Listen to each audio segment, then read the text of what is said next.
Egunon, vamos a comentar Campo de Batalla a la Tierra, primera parte, el enemigo. Sí, ya comentábamos la película. Y después es interesante leer el origen de la propuesta, como es este Campo de Batalla a la Tierra del autor de ciencia ficción, L. Ron Hubbard, autor de los clásicos de la época dorada de la ciencia ficción, de los años 30 y 40, y luego metido en otras excentricidades religiosas y todo esto. Pero eso vamos a dejarlo a un lado. Ron Hubbard nos propone una introducción en este libro que está publicado en el año 82, Battlefield Earth, aunque la primera edición en España parece ser esta es una primera edición del año 85, enero del 85.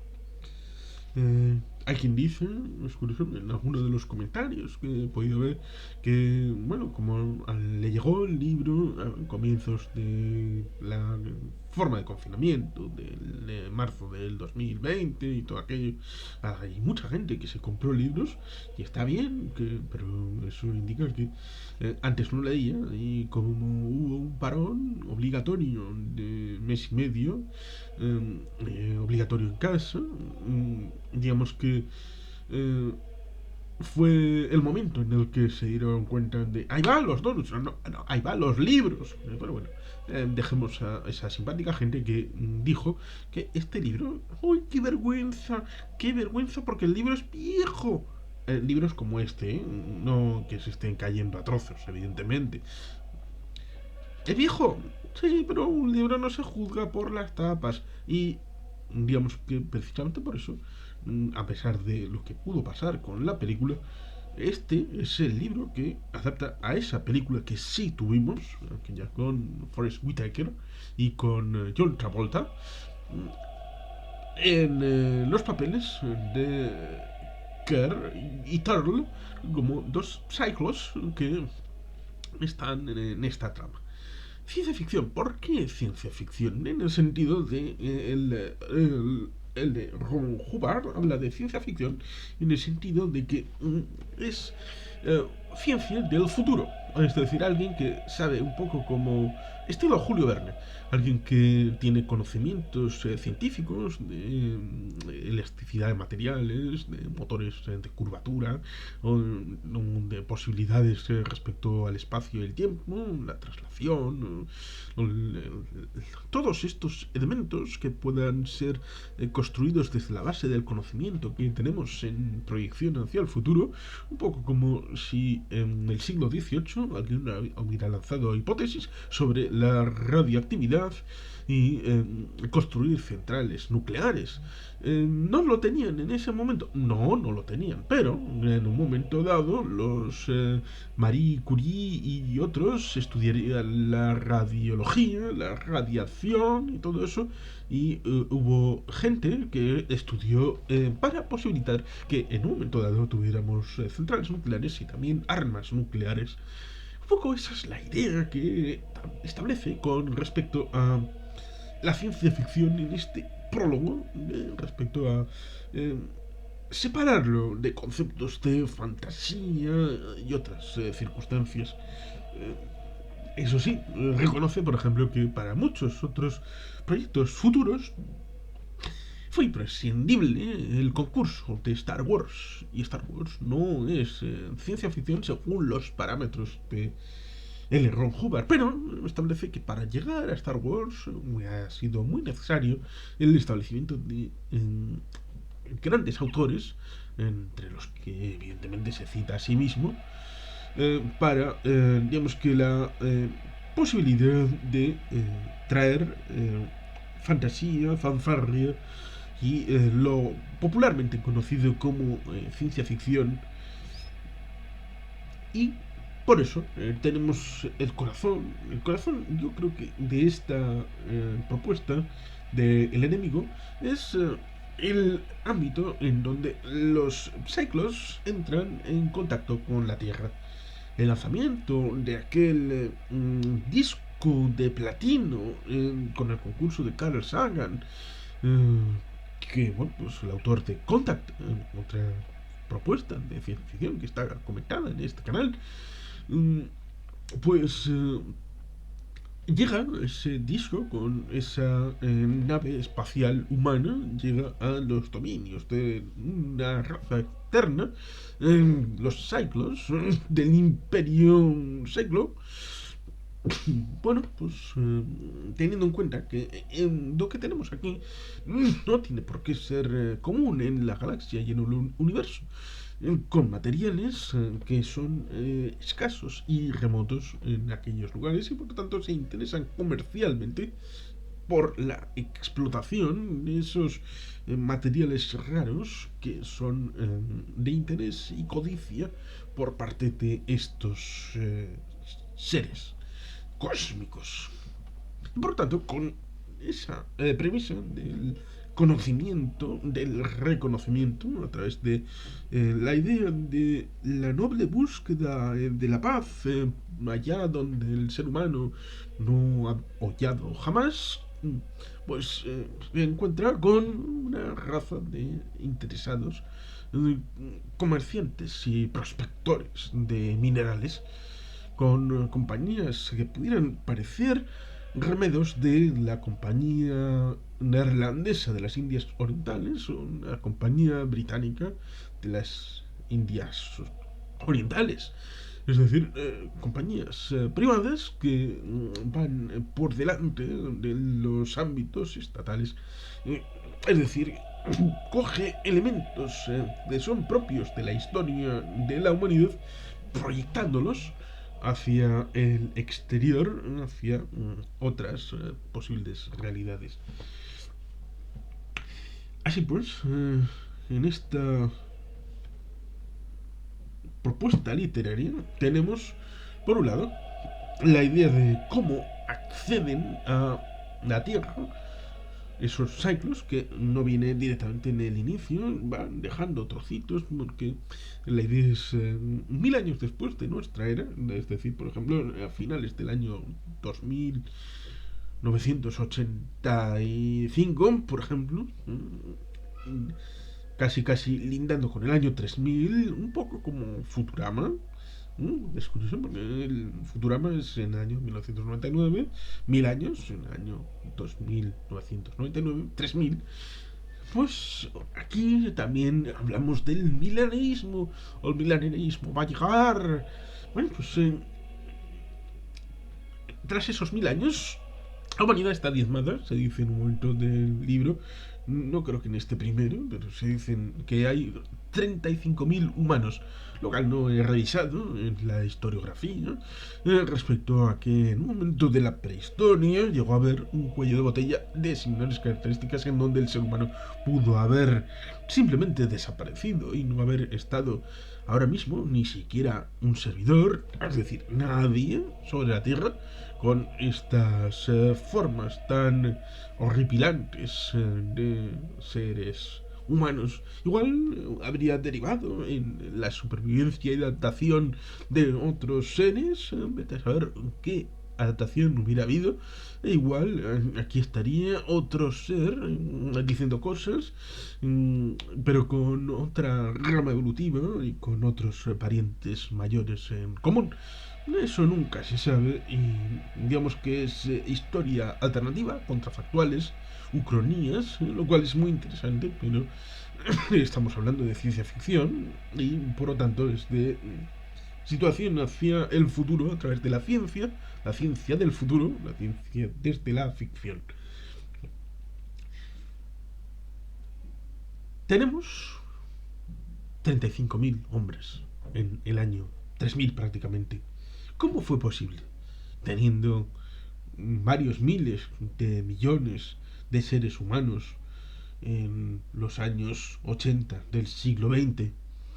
Pues una idea que es el corazón de la ciencia en la ficción, que es el elemento de la llegada instantánea de un espacio a otro con una fórmula, supongo que bien sesuda y bien estudiada, respecto a que, bueno, pues prácticamente hacen el pliegue del espacio-tiempo un poco, curiosamente, como pudiera establecerse con los navegantes de Dune, de Frank Herbert, lo cual resultaría curioso. Aunque aquí sí necesitas de especia, aparentemente. Eso sí, beben kerbango como si fuera especia, lo cual digamos que lo comido por lo servido. Estos cyclos llegaron, fueron tanteando si no tenían noticias de la sonda, era porque había caído, había aparecido debajo de la tierra o debajo del mar o vete a saber dónde. Y luego, digamos que flop, floppy, flop, flop, aparecieron por aquí y por allá elementos de tanques y en los lugares más insospechados, un gas mata a la gente, después aparecen ahí los elementos militares, aviones, tanques, lo otro, y humanidad rendida, lo cual casa muy poco con el concepto que pudiera tener la película, que no lo dice, recuerdo, aunque tendría que verlo otra vez, no recuerdo que lo diga tan claro. Y aquí tenemos pues los dos elementos: el elemento humanidad en la situación de cápita y disminución que tiene, y el elemento Cyclone, que después de prácticamente 1000 años de estar haciendo prospección minera, tratando de establecer todo eso, parece una situación digamos que muy cansada. Porque son muchos planetas de gestión minera por ahí para un sistema que pudiera analogizarse con el soviético, muy centralizado y centralista en Moscú, digo, en el planeta Cyclo. ¿Qué estaría pensando? Ay. Pues el jefe de seguridad, Terl, es el protagonista Cyclone de la trama en este libro, que es el que, evidentemente, después de un ciclo de 10 años, 10 años terrestres, digamos que tiene, digamos, la oferta de quedarse otros 10 años en este lugar tan asqueroso y de decimoquinta categoría. Lo cual no quiere, y evidentemente hace sus planes para poder volver un día, más pronto que tarde, a Cyclo. Es maquiavélico, es manipulador, Terla, y siempre haciendo planes dentro de planes. Y por otro lado, la humanidad, que no está en chozas ni en forma prehistórica, está un poco paupérrima, pero digamos que la película lo convierte básicamente en algo del paleolítico. Eh, y no es así. En el libro se cuidan mucho de que hay poca gente, por ejemplo en la comunidad de Johnny Goodboy Tyler, luego será apodado McTyler, pues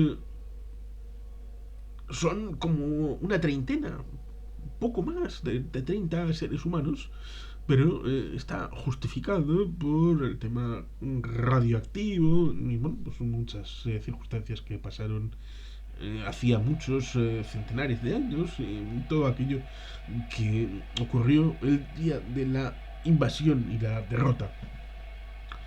Aquí en esta novela aparece el NORAD como elemento principal, como una base importante. No se dice que es el NORAD, pero se dice que está en Colorado, porque la ciudad principal que está cerca es Denver, Colorado, eh, donde se establece la base de esta zona minera.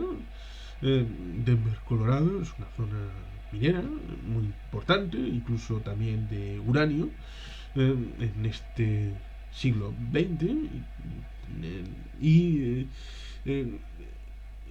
digamos que el NORAD está cerca de esta ciudad de Colorado Springs, que curiosamente también, evidentemente, como el Stargate está debajo del NORAD, es la ciudad donde están los hogares de el coronel Jack O'Neill y toda la troupe de aquella maravillosa serie que también está comentando en el canal, obviamente.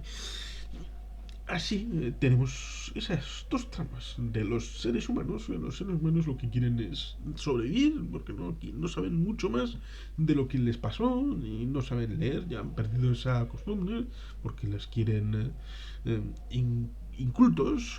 Pero este Terl lo que quiere es tratar de sobrevivir y volver a Saclo, porque tienen una curiosa conceptualización. Tienen en principio un sueldo, unas primas y un enterramiento en el cementerio de la compañía en Saclo, en el planeta. A pesar de que allí ya no va nadie al cementerio.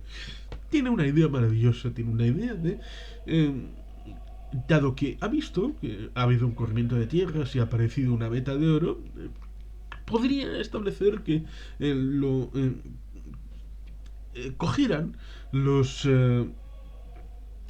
subordinados, pero así se enteraría la compañía y habría problemas. Pero hay unos bichos por ahí que tienen capacidad para hacer estas cosas si se les enseña qué son los humanos. Y ahí está el inicio de la trama: dar conocimiento a los seres humanos. Hay unos seres, los Chamco, que... No, los Chamcos son los hermanos Chamco. ¿Cómo eran los otros? Ahora me he olvidado de los... Uh, había otros que habían sido muy serviciales, otra rama de las criaturas que aparecen, que, bueno, pues eran demasiado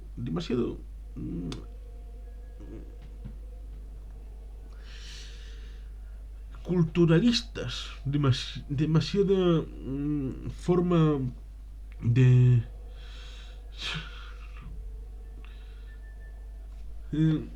entender etnográficamente las antiguas civilizaciones que los siglos fueron conquistando, y por lo tanto esta forma de arqueología moderna con reconstrucciones que tratan esta especie subordinada a los siglos, establecieron una serie de, bueno, pues líneas de trabajo que eran demasiado contosas para la compañía intergaláctica y al final acabaron laminándosela hacia 200 años antes del momento del futuro en el que se establece la novela. Pero dejan una serie de conocimientos que son la base para que Terl, digamos que enseñe al animal humano llamado Johnny, y digamos que a través de ahí, de ese conocimiento, Johnny empieza a tener sus propios planes para subrepticiamente liberar al planeta. Ahí está el enemigo creado por el propio Terl, que por codicia acaba por poner en tela de juicio la circunstancia. Evidentemente, al final del libro uno se encuentra una trama que puede ser parecida ahí con un bombardero, lo cual resulta sorprendente, que es que me empezó a recordar el final de Capitán América, el primer Vengador, aquel superbombardero estrellándose en el Ártico. Luego, evidentemente, pensé también en Apocalypse, en Darkseid, y cuando se habla de que hay miles de mundos, o cuando Steppenwolf recibe, digamos que la reprimenda de Saf, y de Sal le dice: que necesita todavía unos 50.000 mundos más para poder redimir esa culpa que no se dice en la película cuál ha sido, pero en principio pudiera haber sido una revuelta o algo más egoísta o algo que fue en detrimento de el príncipe Darcy antes de, bueno, o incluso después, no se precisa, del acceso al trono en Apocalipsis. Esas ideas, digamos que brotaron en mí respecto a partes finales de este El enemigo. Pero bueno, serán cosas mías. Es, por tanto, una historia que se puede leer, que está bien, está interesante, y por lo tanto es ciencia ficción que está bastante mejor llevado con la película. Por eso la reflexión final es que la película no aceptó ni congració a las dos posibles partes principales que podía traer a colación, que son, por un lado, los que hayan leído el libro y esperen una traslación lo más fiel posible del libro en la película, cagarro total, y eso nunca sucedió, más allá de nombres, vaquilla ya, pero digamos que tiene tanto que ver como una adaptación literal de la Biblia en la figura de Jesucristo Superstar. Pues adaptación literal no es, no, no, no, no. Y por otro lado, los que podían haber tirado del carro para haber sacado del pozo de la ciénaga esta propuesta cinematográfica, como lo comentamos en su momento, no era una película de ciencia ficción gustosa ni como película. Tenía elementos tipo comida rápida que dices eh, me atrae, es colesterol puro, bueno, pero me atrae. Y me, pero es que como película no es una película. Y por lo tanto, eh, pudo decepcionar a la vez a los dos espectros y a todos los demás. Y por lo tanto, esta es supuestamente la primera y única adaptación a este libro, que es el primero de los dos que salieron con título Campo de Batalla de la Tierra.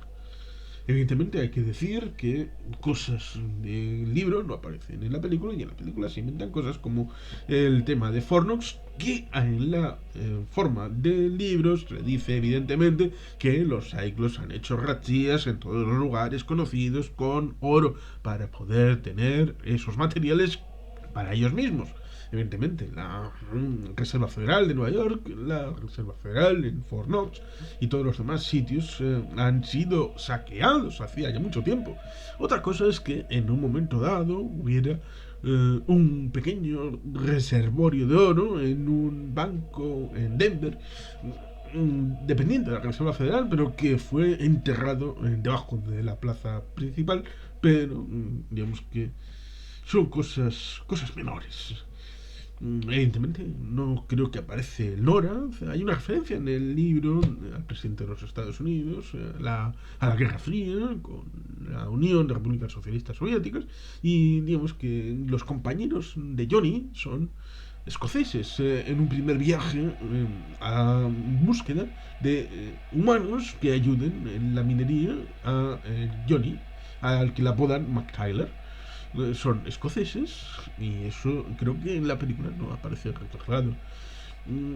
Pero bueno, es una riqueza de la literatura que, bueno, pues allí está para acercarse. Eh, si le gusta la ciencia ficción, si vieron la película y tiene más, pues esta es la primera parte, la que correspondería con la película estrenada y por lo tanto es imprescindible porque despeja muchas dudas en cuanto a la capacidad de L. Ron Hubbard para hacer ciencia ficción. Esta sería prácticamente la primera y última mm, aproximación a un tipo de ciencia ficción, digamos que simplemente por el gusto de hacerla. Otras, pues parece que eh, tuvieron otra forma de desencadenar en ti. Pues esta es la primera y la única aproximación, simplemente por diversión del autor, y por lo tanto es recomendable el acceso a Campo de Batalla de la Tierra, el enemigo.